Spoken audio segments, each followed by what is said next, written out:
Hello, students. You're welcome to class. Our topic for today is Nigerian Federalism. Let's look at the topic Nigerian Federalism. Before then, let's look at the lesson objectives. What are the lesson objectives? Those things you are expected to know by the end of today's lesson. Lesson objectives. By the end of this lesson, you should be able to define federalism, explain the origin of Nigeria's federalism, highlight the factors responsible for Nigeria's federalism, and as well as examine the Northern and Lagos constitutional conferences. Let's look at the meaning of federalism. What is federalism? Let's look at the definition of federalism. Federalism means a system of government where power is shared between the central government and other autonomous components. So it's a system where power is shared between the central and other regions, other components. Examples of states that practice federalism include USA, Nigeria, India, Russia, among others. So in federalism, power is shared between the center and other regions or states. So let's look at the division of functions in a federal system. How functions are divided in a federal system. Now let's look at the division of functions. In federal system, functions are divided among 3 tiers of government, especially in Nigeria.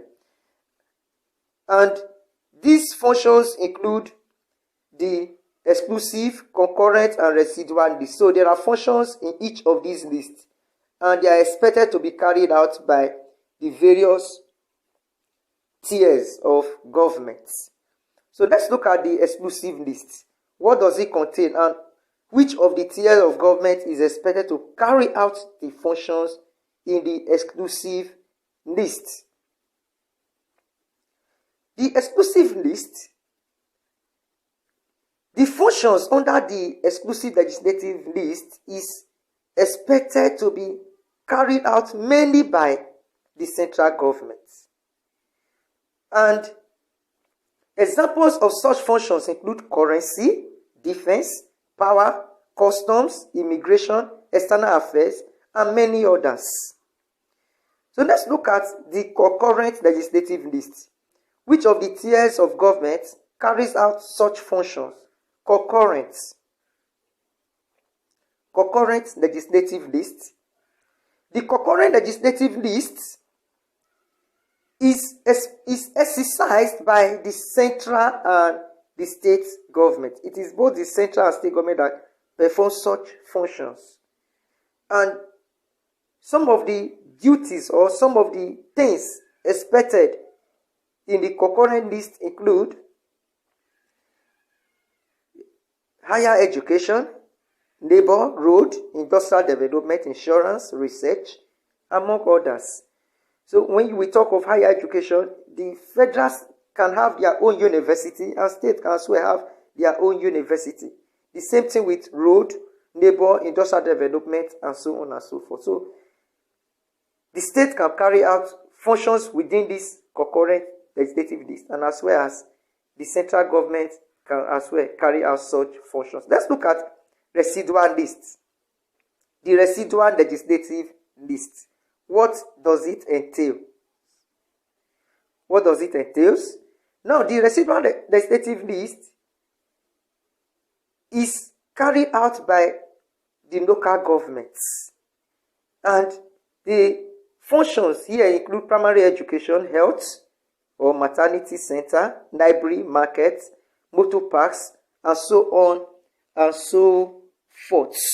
Let's look at the factors responsible for Nigerian federalism. What are the factors responsible for Nigerian federalism. Factors responsible for Nigerian federalism. There are so many factors responsible for Nigerian federalism. They include cultural diversity. Nigeria has many cultures and ethnic groups. In fact, there are up to 225 ethnic groups in Nigeria. So, Nigeria is a multicultural state. Also, the British colonial policy. British colonial policy introduced federalism to Nigeria and is a factor responsible for Nigeria's federalism.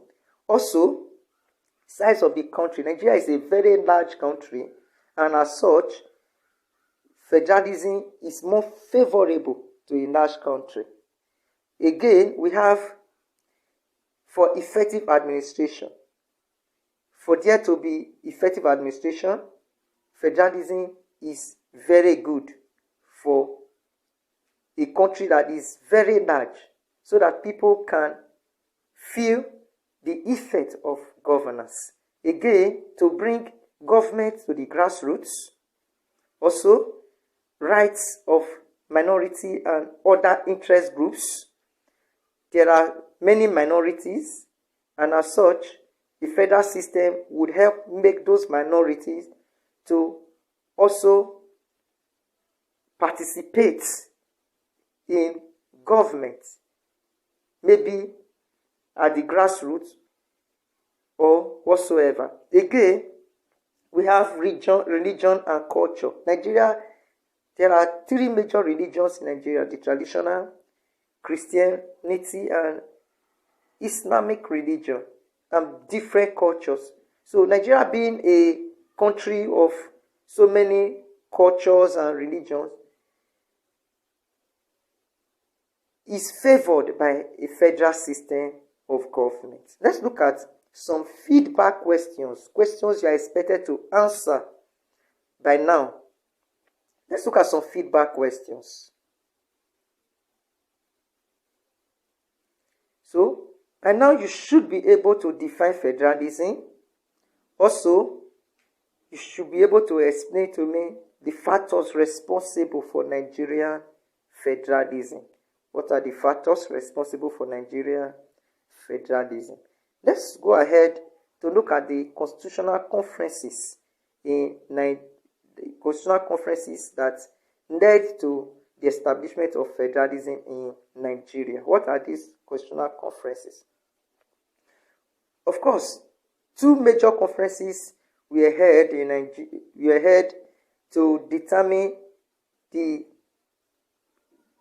government of Nigeria, and these conferences include the London Conference of 1953 and also the Lagos Conference of 1954.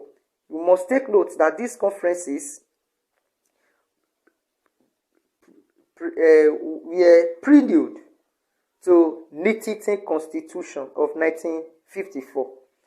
So, what were these conferences all about? Let's look at the London Conference of 1953.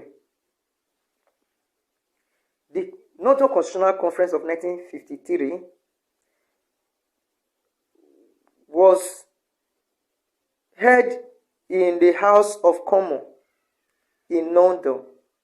This was because Mr.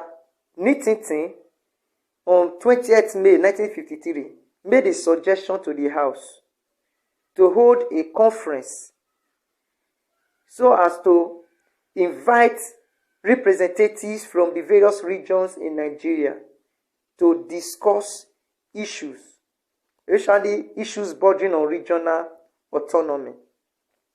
And they agreed on, one, that there should be the establishment of federal system of government in Nigeria. Also, that legislative powers shared between the Central Assembly and regional legislature. Again, they also agreed that the governor at the central should become the governor general, while the regional lieutenants at each region should become governors. So the lieutenant governors at each region become what? Governor. So let's again, another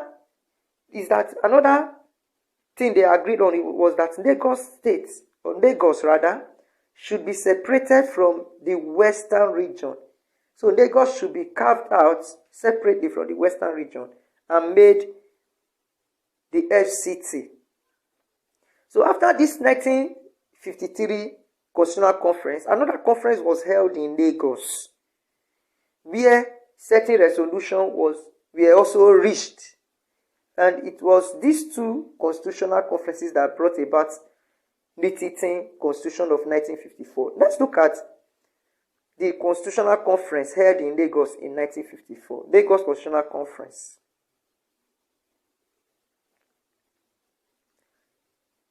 On 19th January 1954, the conference was held in Lagos. And this conference looked at the strict fiscal commission.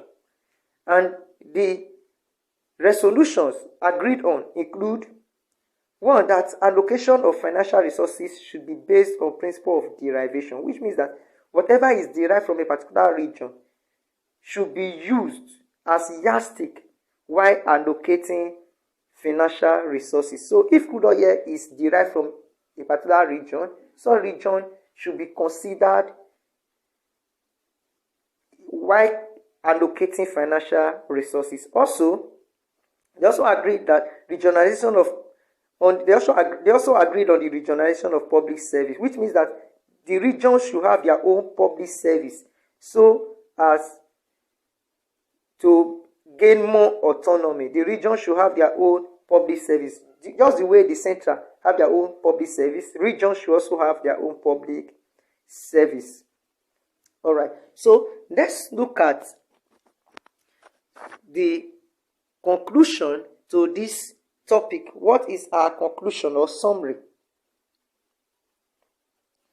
In conclusion, Nigeria consists of 3 tiers or levels of government. Of course, you are aware that we have the federal, the states, and local governments. Also, we have one federal government, and there are 36 states governments in Nigeria, and we have 774 local governments in Nigeria.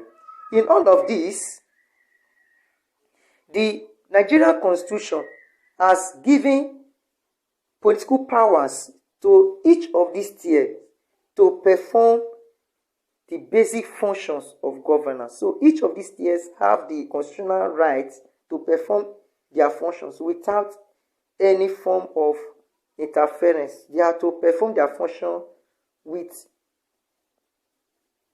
any interference. So they have their autonomy. As assignments, or if you like, evaluation, I want you to do the following assignments. Let's look at the assignments. 1, you should be able to define federalism. Define federalism. 2, what are the factors responsible for Nigerian federalism? Factors responsible for Nigerian federalism. 3, discuss the outcome of both the Northern and Lagos constitutional conferences. The outcome of both the Northern and Lagos constitutional conferences. Until we meet in our next class, I want you to do this assignment and continue to do your personal reading. See you in our next class. Thank you very much.